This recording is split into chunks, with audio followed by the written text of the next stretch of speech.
黑芝麻哇，白芝麻哇哇，黑芝麻白芝麻哇哇，黑芝麻哇。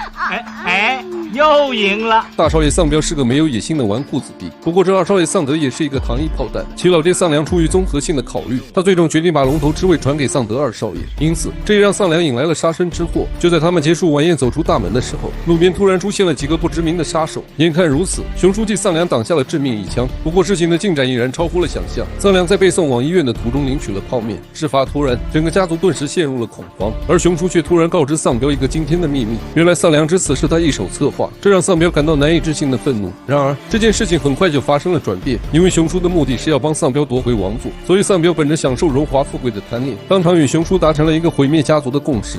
好，我信你，我们一起赌。狼子野心的下场通常是付出生命，而熊叔与丧彪的约定却是害苦了小红。本来好端端的一个生日宴会，熊叔一家却莫名遭到几个杀手的袭击。好在他的3个子女身手不错，在一顿无情且又残忍的杀戮过后，天赐为救熊叔而当场领取了泡面。对此，熊叔是要替自己的儿子报仇。不过在小红与小岛的拉扯之下，杀手很快便将3人追进了地下车库。不得了，这稍不注意就会全军覆没。虽然小红与小岛的拳脚是无人能比，但是他俩的脚下都没有穿鞋，所以也让杀手逮住了一个大好时机。没穿鞋，死定了！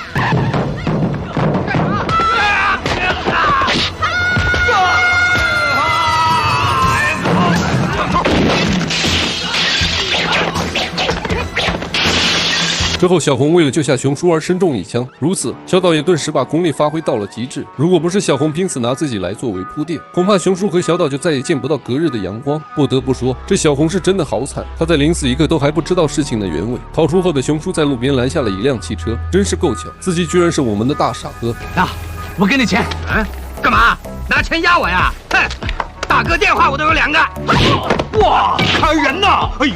眼看大傻哥就要驱车离开，熊叔赶紧用枪指住他的脑袋。对此，大傻哥的心脏是砰砰乱跳。事情过后，梁嫂却莫名来到了现场。原来这一切都是他干的好事。所谓人在江湖身不由己，所以梁嫂如此也是逼不得已。因为他不干掉熊叔，熊叔就会干掉他。虽然熊叔已经失去了一儿一女，但是他还有一个远在荷兰的儿子，名叫阿奇，也是该片的导演。收到消息后的丧彪赶紧跑过来安慰，毕竟他很清楚自己的性格还有能力，想要退出，可是熊叔却死活不肯答应。接着他还对丧彪说出了一番肺腑之言。但是今天我选择了你，别说是我的子女，甚至连我自己也牺牲了，也在所不惜。这番话令丧彪感到无比的羞愧，所以他暗自发誓一定不会辜负熊叔的期望。因此，丧彪还把熊叔认作了干爹。之后，小岛迎接阿奇的方式也非常特别。只见这两兄妹一见面就是大打出手，并且小岛还不依不饶地使出了狠招。但是阿奇的功力貌似更胜于他，于是乎，他俩比划了很久才停止拳脚。不过阿奇这次回来并不只是为了帮助熊叔，或许他是为了天赐，也可能是为了小红。他们就是我在荷兰出生入死的好兄弟，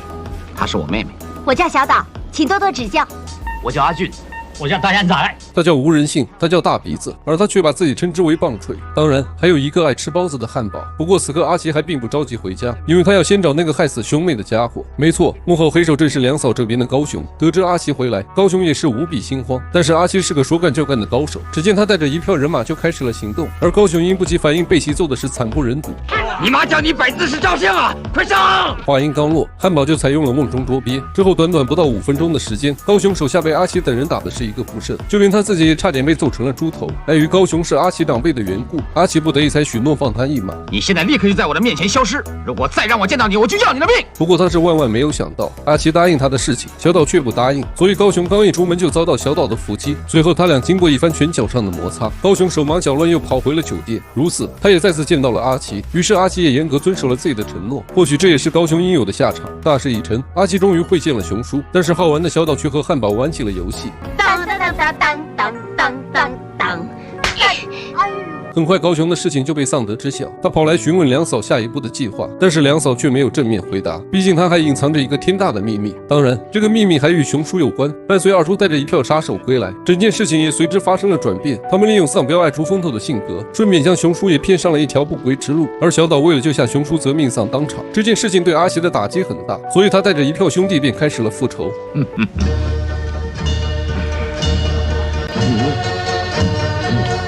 醉拳。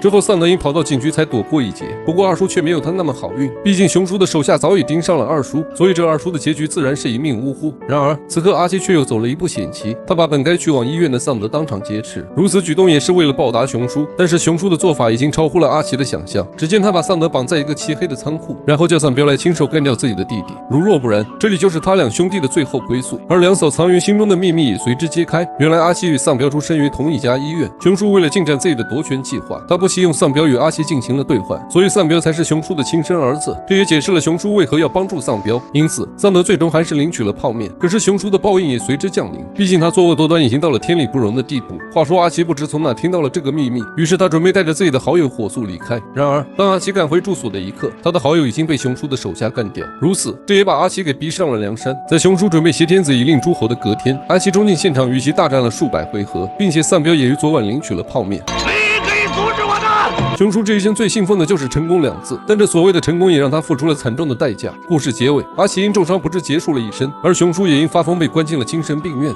我成功了！这是由陈勋奇自导自演的犯罪港片，相比胡丹女儿红要出色一点，毕竟大导尤佳丽的脸蛋很美，而红姐会红英的打戏不错。不过有一点完全没有想到，他俩是一个比一个死的要早，并且还一个比一个要死的干脆。当然苗侨伟在戏中也是废得不错。黑什么黑什么白什么哇哇，黑什么哇